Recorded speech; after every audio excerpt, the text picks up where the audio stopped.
Имам Triumph Scrambler 1200 от 2024 година, който се чуди къде се намира OBD конектора.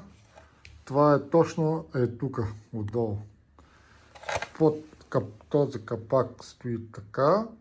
Когато го махнете, OBD конектора е този.